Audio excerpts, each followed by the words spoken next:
I recently fell down a rabbit hole of gambling YouTube content. At first, I was intrigued and honestly entertained. There's something hypnotic about the flashing lights, the spinning reels, the chance of a big win.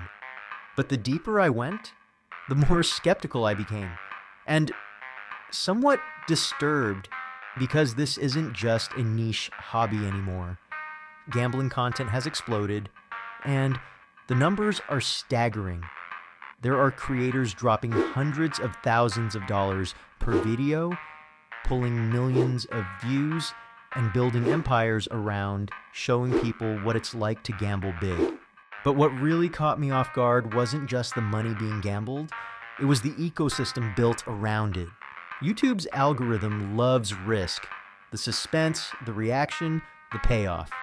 And gambling content is basically pure dopamine. Bright lights, fast edits, huge wins, and even bigger losses. So while casinos used to stay inside Las Vegas, now the house lives inside your recommendation feed. And the more people watch, the more the algorithm deals another hand. Just take a look at one of the biggest gambling creators on YouTube, Brettski. He's built an audience of over 400,000 subscribers and pulls in nearly 500,000 views a day. That's the kind of traffic most lifestyle channels dream of, and he's doing it by filming himself gambling. His thumbnails look straight out of a Mr. Beast playbook. Giant fonts, wild reactions, and piles of cash. Titles like millions of dollars in slot spins, and I lost $100,000 so I'm gambling to win it back. It's perfectly engineered for clicks. The stakes are insane, the titles promise disaster or redemption, and the visuals are all high-octane energy, flashing machines, huge bets, and pure dopamine. But when you strip away the excitement, what you're really watching is a man losing enormous amounts of money on camera, and turning that loss into content. This isn't about the casino anymore. It's about the spectacle of risk. The audience isn't cheering for a win. They're there for the emotional hit, the vicarious thrill of danger without consequences. It's genius, and it's terrifying, and it's not hard to see why more creators are jumping into this space, especially because of how heavily YouTube rewards this kind of content. A big reason people like Brettski can gamble these massive amounts of money is that YouTube is literally paying them to. Based on public analytics trackers like Social Blade, estimates of Brettski's monthly earnings range anywhere from $10,000 to even $50,000 a month, depending on ad rates and sponsorship deals. That's potentially over $500,000 a year just to film yourself gambling. And that's before factoring in merch, Patreon supporters, or affiliate deals with online casinos and gaming sites. So the higher the bets, the more intense the reactions, and the more the algorithm pushes it. It's a self-feeding loop. Risk equals clicks. Clicks equal cash, and cash lets you take bigger risks. It's like a digital casino running inside another casino.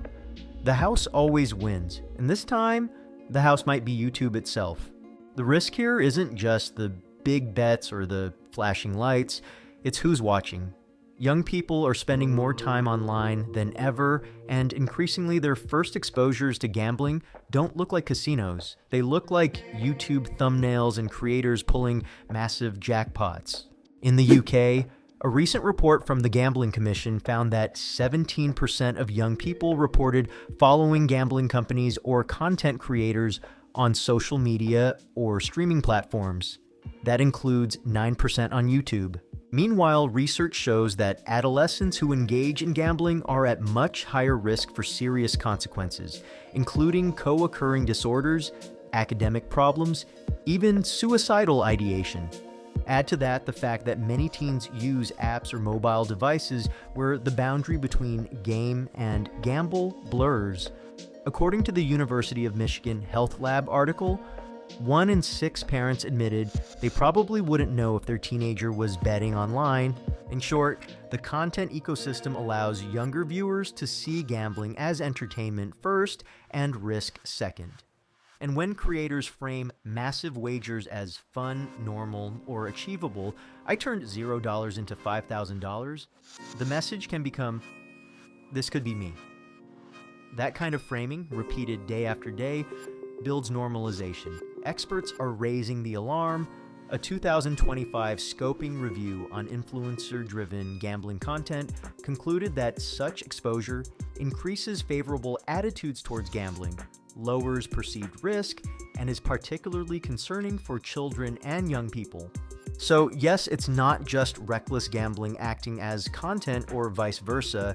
It's a feedback loop. High-stakes content, big clicks, more exposure, younger viewers drawn in, normalization of risk, more content.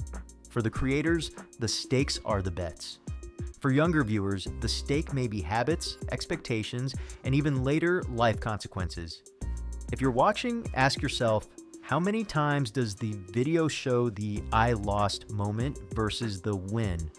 How often is the risk minimized? And what messages are being sent to someone who doesn't yet know the odds?